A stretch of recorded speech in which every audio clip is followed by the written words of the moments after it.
beach. Hopefully lifeguards have already called it in. Somebody ran over a guy on the beach. He dragged him. Or whoever's in the car dragged him. The guy's alive. He's moaning very badly. The incident happened Saturday. The sheriff's office says the driver went outside of the normal lanes to back into a parking spot, then hit the Ocala man. She ended up getting a ticket. The man had to go to the hospital, but is expected to recover. Happening today, the debate over adding fluoride to the water supply now shifting to Seminole County. Commissioners are set to talk about the controversial topic at their meeting. It's happening in just a few hours, and it comes as the nation's top health leader is weighing in as well. News 6's Mark Lehman following the story live for us. And Mark, RFK Jr. says fluoride should be eliminated nationwide. Yeah, the U.S. Health Secretary says he's assembling a task force to focus on the issue. Now, here in Seminole County, fluoride has been raised to recommended levels in drinking water since 1988, and that could soon change now that leaders are taking a closer look. As the debate over fluoride in drinking water is heating up, Seminole County commissioners are holding a discussion about the decades-long practice of increasing levels in the water supply. Why is it important for the board to discuss this issue? Well, I think it's important that we're 100% transparent. Chairman Jay Zembauer says the talk is happening because of questions from the community.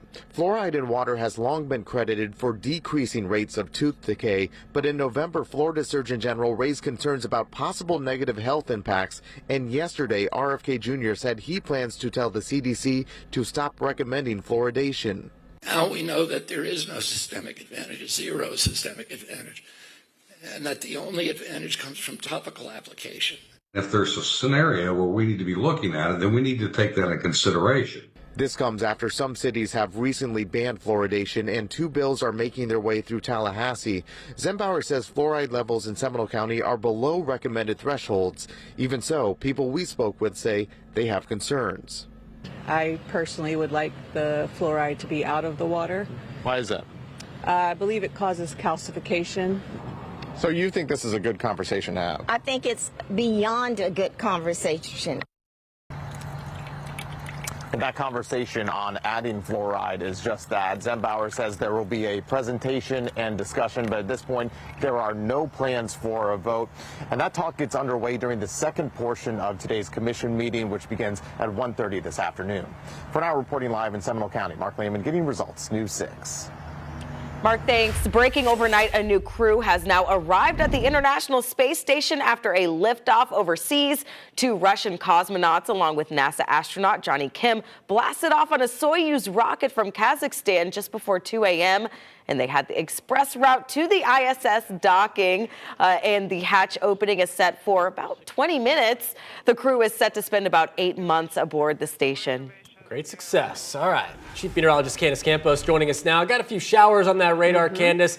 Who's getting in on some rain right now? Still very spotty. It's not just one spot, but we have a little bit in Volusia County, some areas in and around Orlando. So you can see that there's still just a little more of that lingering rain, all thanks to that cold front that officially is moving just south of our area right now. Port Orange, Ponce Inlet, down through New Smyrna Beach, seeing some light scattered showers. We're seeing a little bit of that up through Gotham, the Four Corners. Once again, most of the rain in Osceola County is also tapering off nicely. So overall rain chances exactly where we're seeing some of that rain, still at about 28%, a little higher the further south. I think most of our rain chances, though, will continue to trend south, trend low, even across our southern zone. So as we look here at your bus stop forecast, temperatures right now, we're all pretty much in the 60s, low 70s, and we will continue to heat up only into the mid-70s. 75 degrees. That is our official high for today.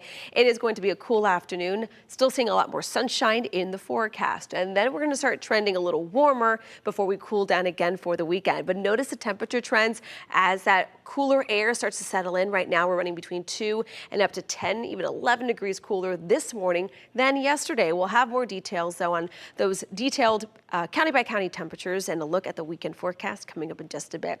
Now let's check on those roadways with Trooper Steve. He's got your pinpoint traffic. Westbound I-4, we are seeing some heavy delays. The troopers have arrived on scene with the road ranger. Fire rescue has left, so this opened up some of our travel lanes now. Instead of 3 block, we're down to 1 block. Why am I saying that? Because you're still required to move over or slow down, vacate that lane. See how this black truck is just cruising by the road ranger there? That is done perfectly. Why? Because they're 20 miles an hour under the speed limit. Anybody else that just cruises by there, you're doing it wrong. Express lanes are open, but the delay westbound, it is there. Look at this, 44 minutes to Sanford to downtown Orlando this morning. We don't see this high unless there's a crash, and we do have one. Guys, back to you. All right, Steve, thank you. 7-Eleven now, still to come, making sure the formula for your baby is safe. Consumer Reports put some of the biggest brands to the test, and some of the results were disturbing. I'll run down which is really the best option. First, though, a warning to slow it down in school zones. Which city is now giving a final warning before fining speeders $100? You're watching News 6 Mornings, getting results for all of Central Florida.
A big win this morning for President Trump. The Supreme Court is now allowing his administration to restart deportations of some migrants, all by using a law from 1798. The administration was sued after it began using the Alien Enemies Act to remove suspected members of a Venezuelan gang who are in the U.S. illegally. The Supreme Court ruled the removals can proceed as long as those facing deportation have adequate notice to challenge the decision.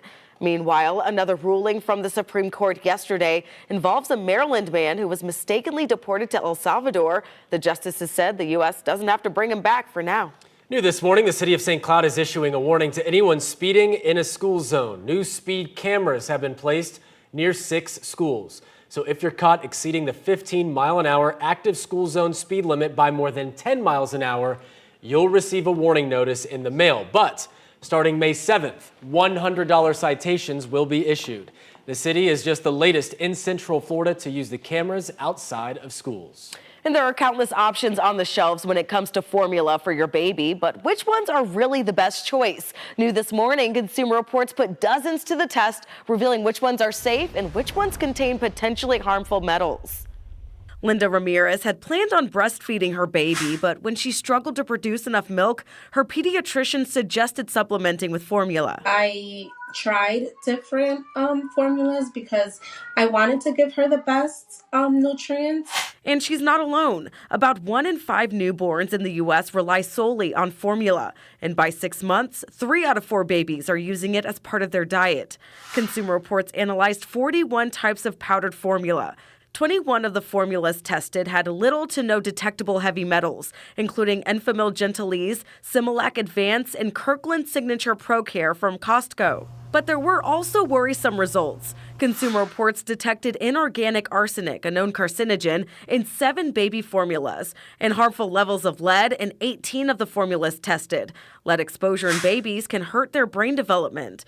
Recent studies have shown that heavy metals like lead and arsenic are present throughout our food supply, and formula is no exception. In fact, all the contaminants in Consumer Reports tests have also been previously detected in breast milk, food, and water. But that doesn't mean the industry can't do better. The fact is that some levels in our tests are lower than others, and many are non-detectable. Just shows that it is possible to produce baby formula that doesn't contain worrisome contaminants and chemicals. In the meantime, parents should always consult their pediatrician with any concerns and should never try to make their own baby formula. I posted a link to Consumer Reports' full test results in the article on clickorlando.com/insider.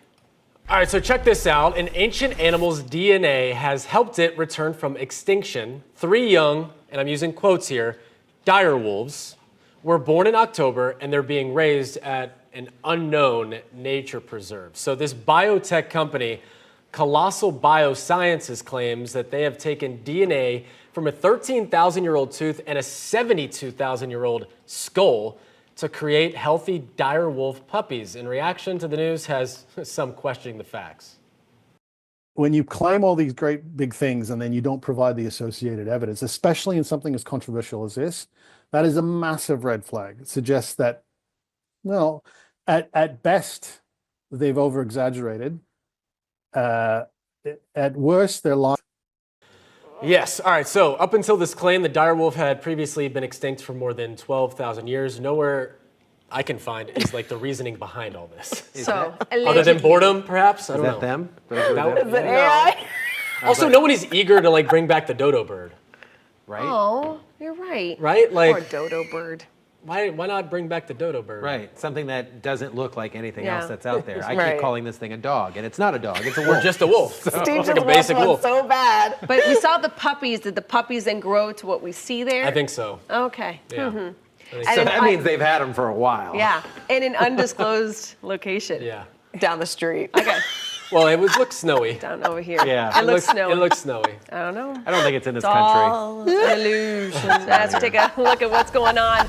What's not an illusion is the rain that's outside. Right now we are dealing with a couple of scattered showers. That's all associated with our next front that is continuing to clear parts of central Florida. In its wake, much cooler air will be settling in. So even though we have a couple of those pop-up showers that are still lingering for another couple minutes, the bulk of the rain that we saw happened overnight. Now, as we head into the afternoon, a really pleasant afternoon. We're in those mid-70s, so if you need to get some handiwork done, some lawn work, whatever the case may be, maybe you're starting up the gardening this time of the year, just know it's just going to be a really nice day to be out and about. As we head into your Wednesday, we're going to stay mainly dry, but there will be a little chance for rain right along the coastline as we will watch some wraparound moisture, all associated with that cold front, kind of come back for a bit. Again, not expecting a lot, but I do want to mention that if you're planning on enjoying the beaches tomorrow or even Thursday.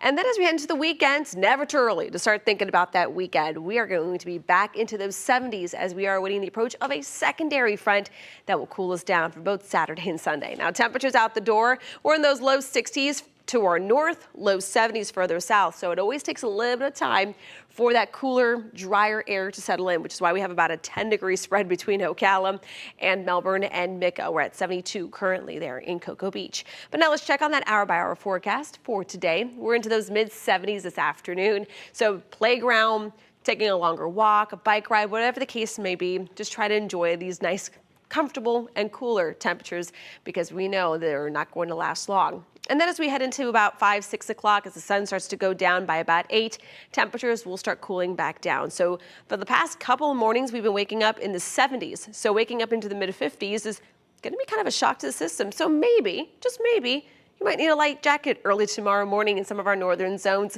Stanford will be in those 50s, same in Kissimmee, hovering around that 60-degree mark there in Orlando. So widening out the view here, clouds and rain forecast still picking up a couple more rogue showers within the next hour or two. I think by 9, 10 o'clock, most of the moisture will be pushing out. Those clouds will clear. The skies will really turn nice and sunny and temperatures will be very comfortable. And there comes that wraparound moisture that we're going to be watching though as we head into Wednesday afternoon, not widespread. And so as we kind of widen out the view, there goes some of that moisture, a couple of those scattered showers around that low. Then as we head into Friday, all eyes turn back up to the north. Another system, not as severe, not a concern across the deep south, but that is another front that will be coming through, keeping temperatures below normal. Once we get past this weekend, it looks like temperatures are going to start moderating back to where they should be for this time of the year as we get a bit closer towards Easter, which by the way is April 20th. And as we get results here, the full 7-day forecast, you can see that we're going to have a really nice weekend ahead with temperatures back into the 70s. Now let's check on those roadways with Trooper Steve. He's got your pinpoint traffic. We are watching a traffic alert this morning. Westbound lanes of I-4 severely delayed out here just before 436, 92-mile marker. Everything's off to the left-hand side. You can see the troopers there, road ranger even left. But the traffic super slow here. We were seeing a big roadblock. Now we're not, but the delay, you can't really see the red, but it's back towards the rest area at this point. Your drive time, a little lower. We were at 44 minutes. Now we're at 38 minutes from Sanford to downtown Orlando. So it's slowly going down. It's only going to get better, so just be careful. Don't be the one to cause a secondary crash. And then we're seeing a quick slowdown out there westbound at Lake Mary Boulevard if you're headed towards that direction. Volusia County, I-4 at Dirksen, bumper to bumper. Guys, back to you. Thanks, Trooper Steve. A growing push to make using your phone behind the wheel hands-free. At the bottom of the hour, the latest local city to ask lawmakers to take action. But first, nearly 6 months after Hurricane Milton, one major road remains shut down. Ware County leaders could finally set a date to fix it.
Happening today, leaders in Lake County are set to talk about making repairs to a road that's been damaged for months. Britt Road was wiped out during Hurricane Milton, leaving a huge hole behind. It's a major connector between State Road 44 and Round Lake Road, but the county has said geologic challenges as well as a lack of cooperation from adjoining property owners has slowed down the work to rebuild the area. We will let you know what they decide. Well, you may have seen this story this morning on clickorlando.com. Zillow is revealing which Central Florida cities are best for housing affordability. Now, the site took a look at the average home value for cities across the region and found Fort McCoy is the most affordable city. Okay. The second most affordable city to buy a home is Coleman. That's in Sumter County. The average home there, around $176,000. Really not bad. Wow. On the opposite end, Lake Buena Vista in Orange County is the most expensive, with the average home value being over $5.5 million. It's that Disney property, all those homes on Disney property. Oh, yeah. Oh, yeah. Those are the ones that rack it up. All right, Easter now less than 2 weeks away, so Instacart is sharing the most popular candies during the holiday. So last year for Easter celebrations, no surprise, but Reese's peanut butter eggs and cups took the number 1 and 2 spots respectively. The third favorite Easter candy was the Cadbury chocolate mini eggs. Nowhere to be found Peeps. Although I'm in the Peep camp that I will eat a Peep. Okay. But if you eat more than one Peep, I got a stomachache. Yeah, very sweet. Yeah. Well, Epic Universe is not the only thing in the works near Universal. Some much needed help for people who work in the tourist district is also taking shape. New this morning, we'll get an update on a big affordable housing project underway. Plus, an overnight celebration from Texas all the way to Florida. Look at how fans are taking in the Gators. Look at how fans are taking in the Gators' big win.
Live from clickorlando.com and WKMG, we're getting results.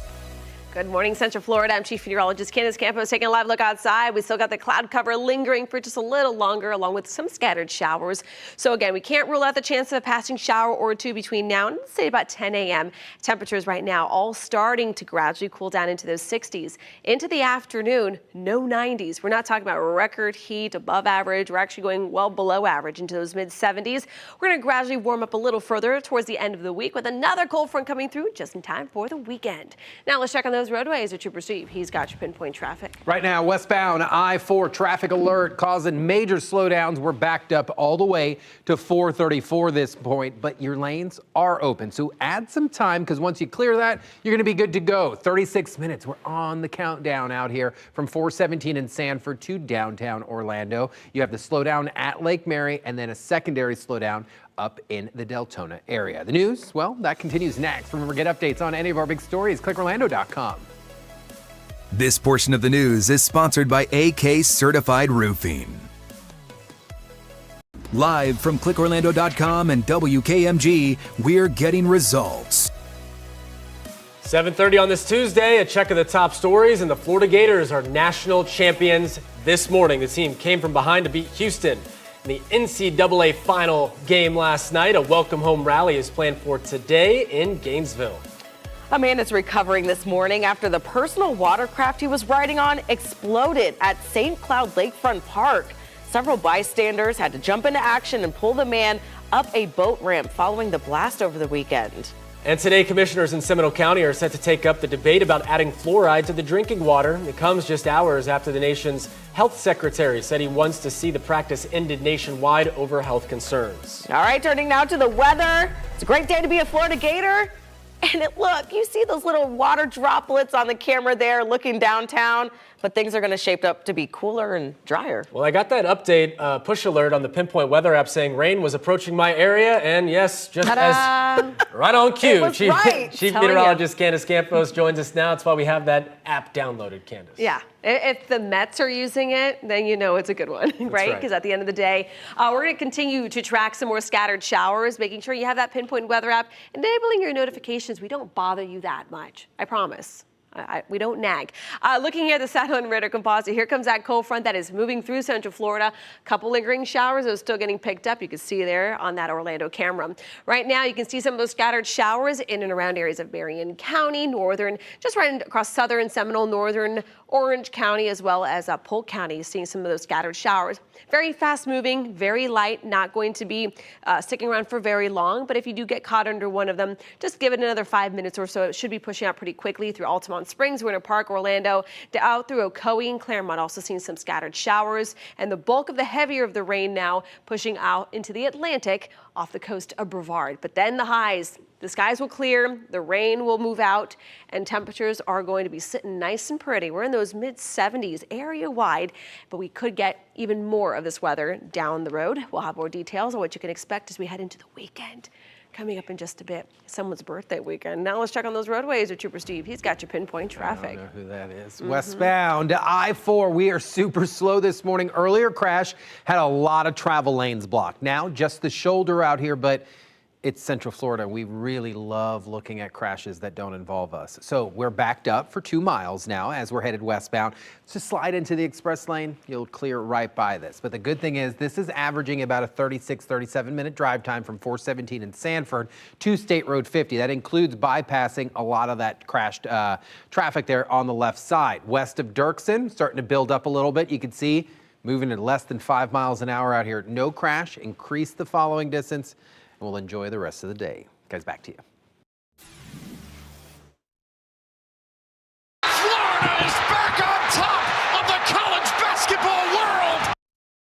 CBS's Ian Eagle on the call right there. The Florida Gators taking down Houston in the national championship, and boy, was this game a nail-biter. It was the team's first men's basketball title in 18 years. Yeah, if you stayed up, like Justin said, it was a close one. News 6's Angie Casada joins us live, and Angie, it feels like the whole state is celebrating. Oh man, you have to. It's Florida, right? What a night in San Antonio, Florida, claiming its third national title, and this one was a fight to the finish. Now the Gators needed a 12-point comeback to top the Houston Cougars Monday night, 65-63 the final.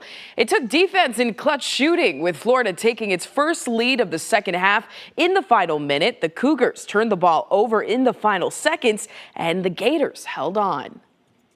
The way our guys have played together and for each other all year, and because of that, we can call each other national champions for the rest of our lives. We just have so many unsung heroes and guys who step up in different situations, both defensively and offensively. The whole thing was building a culture here at Florida, and hopefully that culture has been set. You know, it's going to be the standard from now on, to go deep in the tourney, and win games. I mean, we won a natty. I feel like that speaks for itself. If you want to win a natty, come to Florida.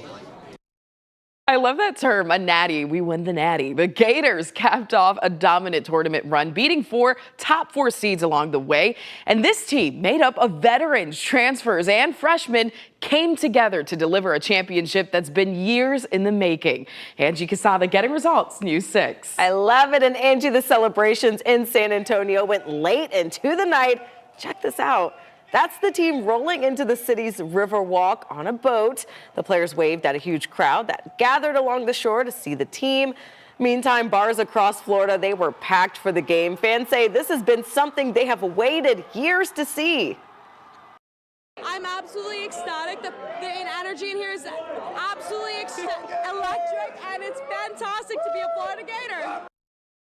So excited she could barely get the words out. The good times are going to keep rolling this afternoon in Gainesville. The university is going to have a welcome back rally with students and fans. It's going to happen at 1:30 this afternoon at Flavitt Field on the UF campus. We'll have updates later today right here on News 6. The man accused of shooting and killing the wrong person outside of a local strip mall will be staying in jail. Keyshawn Richards faced a judge yesterday, one day after investigators say he killed Joseph Phillips. Police say Phillips was coming out of a restaurant at Magic Mall on West Colonial Drive when he was hit by a stray bullet. Investigators say Richards was part of a group fight that broke out in the parking lot and that Phillips was not the intended target. I think it's sad that it happened, and I do think it's bad for business that is publicized publicly when a shooting happens. Richards has been charged with manslaughter with a deadly weapon. He is in jail on no bond. Several world leaders say they are ready to come to the table and make a deal to keep stiff new tariffs issued by President Trump from going into place tomorrow. Vietnam and Zimbabwe have offered to eliminate their tariffs on the U.S. entirely, and the European Union says it will end tariffs on U.S. cars and industrial goods if the U.S. returns the favor. The big sticking point, though, remains China, which Trump says could face even higher fees if it doesn't back down on its own retaliatory tariffs by today. I have great respect for China, but they can't do this with just, we're going to have one shot at this, and no other president's going to do this, what I'm doing. The ongoing trade war sent the Dow sinking for another day yesterday. However, stocks were up in after-hours trading overnight, signaling the markets could bounce back later this morning. We'll let you know what happens. In just hours, Lake County commissioners are planning to pass a resolution saying the state should pass a hands-free driving law. It comes after the bill was approved by the Senate Rules Committee last week. Osceola County commissioners passed a similar measure last month, and if the bill passes, drivers will still be able to use their phones, but only in hands-free mode. A Senate version of the bill will be going to the floor for a full vote tomorrow. Meantime, Lake County's commission meeting begins this morning at 9. New this morning, as Epic Universe nears its grand opening next month, an affordable housing community is taking shape right next door on land that was donated by Universal. So I've been following the developments with Catchlight Crossings for a few years now, so I stopped by the site to see where things stand. This part's almost completed. Ryan Von Weller gave us an update on the progress for an affordable housing development he calls a game changer. This one will be hopefully a paradigm shift in how affordable housing is created across the country. It's called Catchlight Crossings. Windover Housing Partners is developing the 1,000-unit community that's situated right near Epic Universe in the Orange County Convention Center. International Drive. The goal here is simple: provide hospitality and service workers an affordable place to live close to where they work. And here's an interesting stat. Every single day, 100,000 people come to the iDrive district just to go to work. And because there's no affordable housing here, they often have very long commute times. We do have hourly workers, tourism workers that are traveling extraordinary distances to get here to go to work. So hopefully with the creation of these units, we're going to be able to supply some much needed housing right at the front door of the tourism corridor and iDrive. Since Catchlight Crossings broke ground a year and a half ago, critical infrastructure work has been happening underneath the surface. Von Weller anticipates construction will ramp up in the coming months. I would say within the next 60 days, we'll start seeing this thing go vertical. The good news is that the infrastructure that's being completed now is for all 3 phases. So when we're ready to go to phase 2, we'll hopefully be able to pick up some time because we'll just be able to start building right away. All right, so phase 1 should open next year. That's 300 units, 30 to 60% of the area median income. And on top of the affordable units, Catchlight Crossings will also have several services on site. It's a true community. That includes medical offices, tuition-free preschool, higher education opportunities with UCF, maybe some grocery in there. So just a true community so somebody doesn't have to take their car to go on iDrive and traverse through the already big crowds. Yeah, and that's something that a lot of viewers have been saying. It's much needed, especially in that booming area. I mean, nothing there until this one. Yeah. Well, we'll see what happens in the next couple of years. All right, turning to your weather now with Chief Meteorologist Candace Campos, and obviously some areas seeing that wet stuff. Yeah, it's weird where you can actually walk to do things in your neighborhood. It's weird, right? I know, right? All right, let's talk about the radar. If you are going to be out for a walk or you're trying to get into the car, you're doing school drop-offs in the next couple minutes, we are still dodging a little bit of rain. Not extremely heavy anywhere, just some light to moderate scattered showers right now falling in parts of Seminole County, in and around Chileota, Oviedo, out through Altamont and Lockhart, down through the Ocoee area. So again, just a couple scattered showers there through Wekiva Springs, and then across Four Corners, the I-4 corridor there through Champions Gate, also dealing with some some scattered showers. That's pretty much the heaviest rain right now I'm picking up is over Polk County, and then St. Cloud through Southport also seeing some scattered showers, with the bulk of the heaviest of the rain now pushing offshore from Micco at this point in time. Now, rain chances as of now running between a 20 to 50%. All of those rain chances will taper off within the next few hours. Temperatures are also cooling, which will be meaning a nice cool day is in store. We'll have more details on that coming up in just a bit. But now let's check on those roadways. We've got Trooper Steve. He's watching the roadways. That crash from earlier on I-4, we're calling clear now, but please be careful that victims of those crash all off to the left shoulder. Fire rescue trooper, we've wrapped up that investigation, clear those lights out of there, get things moving again. So we are a little slow as you're headed westbound along I-4, approaching the 436 area. And you can see that there along DOT camera. Crash came out on the west side here of Popka Vineland over at Lake Stanley. Be careful there. That's going to be just north of Silver Star. And then we are now super slow westbound along 408, kind of where those showers that Candace was just pinpointing. You can see wet roadways. Yesterday, out on patrol, we were cruising around the highways talking about proper merging and what the steps we should be taking to make sure we're merging properly. Head over to clickorlando.com, check that out. And today, it is Autism Awareness Month, and with traffic safety, kind of goes together, things that we need to be aware of when commuting. So join me today at clickorlando.com at 10. Guys, back to you. Thank you, Steve. 7:42 now. One local city sounding the alarm about caterpillars. And we're no stranger to them here in Central Florida. Coming up, what you need to know to stay safe this season. Plus, a critical meeting today as the local school board tries to figure out how to deal with a budget deficit, what options Volusia County is considering, and how it could impact the entire district. First, though, dramatic new angle of a helicopter that crashed onto a Brevard County ball field. The latest on this investigation and what rescuers are saying about the two people who were inside.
This morning, we're getting a look at intense video showing a helicopter plummeting out of the sky and crash landing on a ball field in Brevard County. It was filmed from just a couple hundred yards away on the tennis courts at the McKnight Sports Complex. We told you yesterday morning how investigators say two people were hurt after the helicopter crashed on Sunday morning. Rescuers say the pilot is 61-year-old Wazim Niozi, a neurologist from Merritt Island. His daughter told News 6's James Barbero he was flying with his girlfriend. First responders say both were awake after the crash and are expected to be okay. Both patients have been stabilized. They are both awake and breathing so far. Police say what was left of the helicopter was removed yesterday. The NTSB is investigating what went wrong. Happening today in Volusia County, the school board will discuss how to deal with a $25 million budget deficit. Board members say the shortfall is because of a drop in student enrollment, which is why they're holding a workshop to discuss options like staff ratio changes and possible cuts. As more and more school choice has been available, we've had to adjust our programs and our spending. The board's workshop begins this morning at 10 o'clock in DeLand.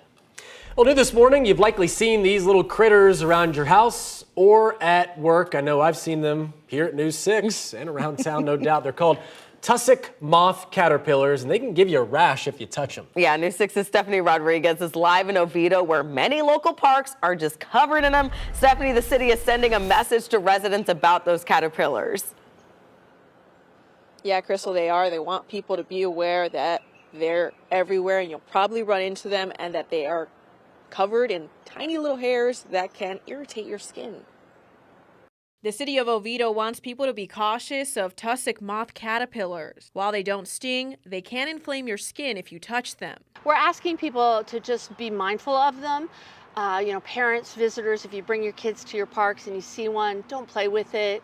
They feel like fiberglass on your fingertips if you touch them. The Florida natives come out this time of year. They cover trees and structures, finding a place to make their cocoons. So caterpillars are an incredibly important piece of our ecosystem. They're food for all sorts of creatures. Insect experts like Adam Dale say if you need to move them, use gloves or an object like a credit card to avoid contact. They have little spines on them and they can break off into your skin, and that causes the primary skin irritation.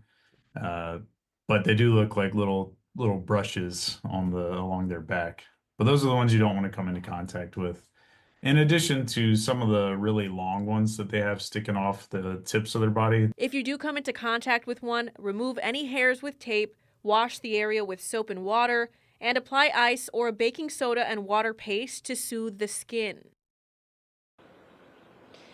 So they're cocooning. Of course, they're going to transform into moths, so that's what the cocoons look like. Just another piece of advice is those cocoons also have those hairs on them, so if you touch them, it'll also feel like fiberglass and irritate your skin. So once they've metamorphosized into moths and you want to clear the cocoons if they're on your house, use a broom and don't touch them. Reporting live in Oviedo, Stephanie Rodriguez, getting results, News 6. Well, they are good. Thank you, Stephanie. They are good for, whatever animal eats them, Steve. So we don't, believe me, I was going to ask if, does it affect your shoe? Right. If you step on them, perhaps. But I don't want to mess up anything that's happening with the ecosystem. And that's a good point. I don't want to take anyone's food source, right? Yeah. Or any animal's food source. So I'm not quite sure. There's a bird out there that munches on I would those. imagine it's probably just like spiders. It just grosses me out because we have a little security thing to come in that opens the gate and it is just covered in these caterpillars. So it's like you're trying to. Those poor little caterpillars are just trying to strut their stuff. That's right. All right. They are high fashion. And you know what? Listen, then they don't turn into nice, pretty butterflies. So at least they're flaunting their stuff while they're caterpillars. I think they are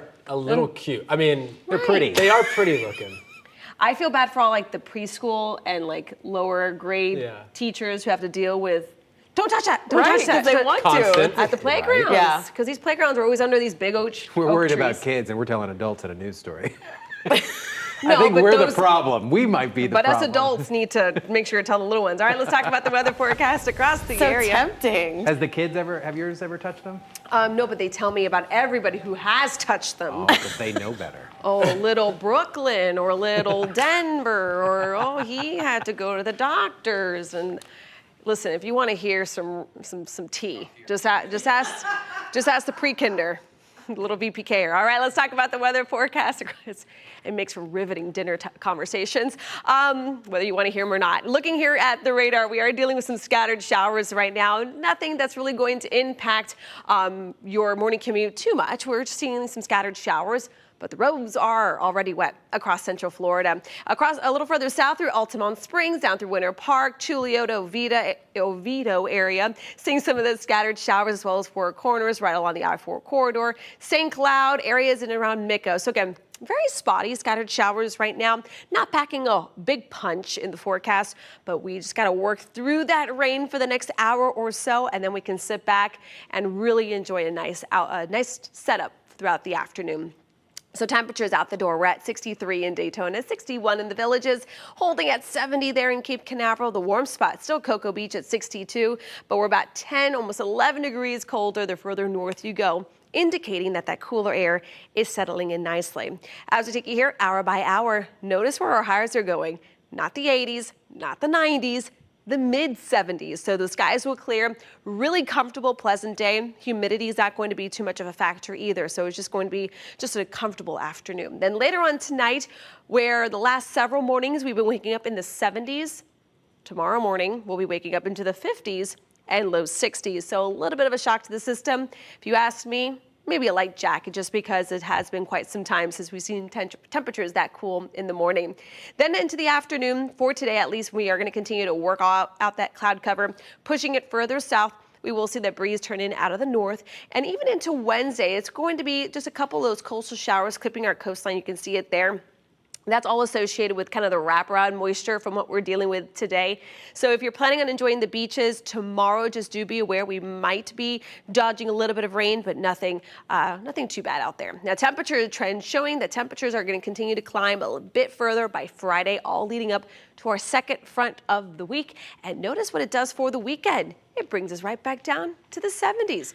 Now let's check on those roadways with Trooper Steve. He's got your pinpoint traffic. We're creeping slow westbound on I-4 this morning out in Seminole County. Earlier crash really messed us up, so you can see all those brake lights getting hit.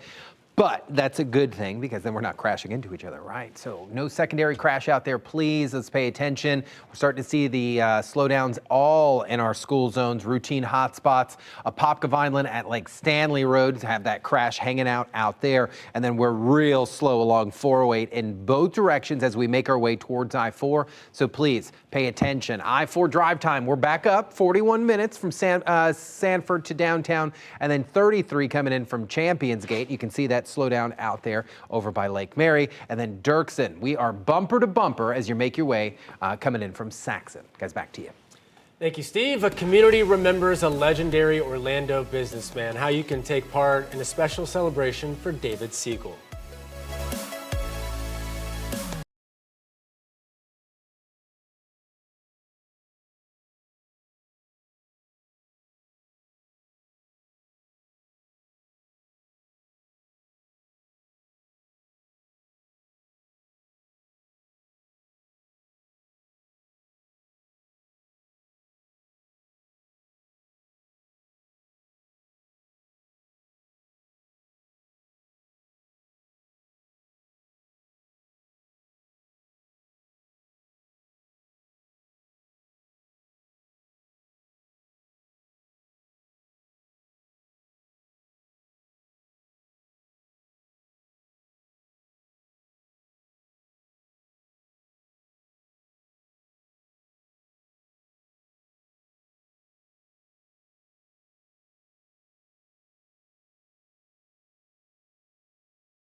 New this morning, memorial plans have been announced to remember prominent Orlando businessman David Siegel. The Westgate Resorts founder passed away over the weekend after a long battle with cancer.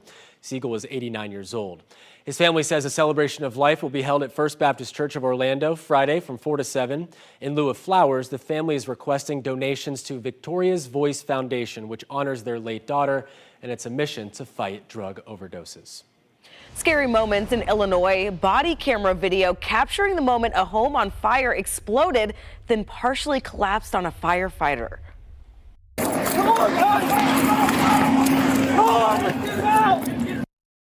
You could just see everybody running in to help. The Franklin County Sheriff's Office says a firefighter was standing on the porch right when the blast happened, which then led to the collapse. You could see there right on your screen. Investigators say the firefighter suffered minor injuries. The cause of the fire is still being investigated. Back at home, the new numbers show Orange County tourist tax collections hit a record in February. The comptroller's office says the county collected over $35,400,000 that month, which is the highest TDT revenue on record and a 4.2% increase from last year. February collections were also $2.1 million higher than January of 2025. March collections will be released next month. Well, he may not have quite the towering presence just yet, but a new Maasai giraffe at Disney's Animal Kingdom is already turning heads. Quite the looker here, and News 6 got a look at 8-week-old Tucker from a distance as he made his debut yesterday morning. Look at this cutie. His long-awaited arrival marks the first giraffe born at Disney since 2021. And it emphasizes Disney's ongoing commitment to wildlife and species protection. Little Tucker is a beacon of hope for us and for this incredible animal, this crazy looking, gangly, funny creature that is just such an iconic animal of the savannas of Africa. Just so cute. The Disney Conservation Fund is celebrating 30 years of wildlife protection. Oh my really goodness. Cute. And Candace? beautiful weather if you want to enjoy the parks.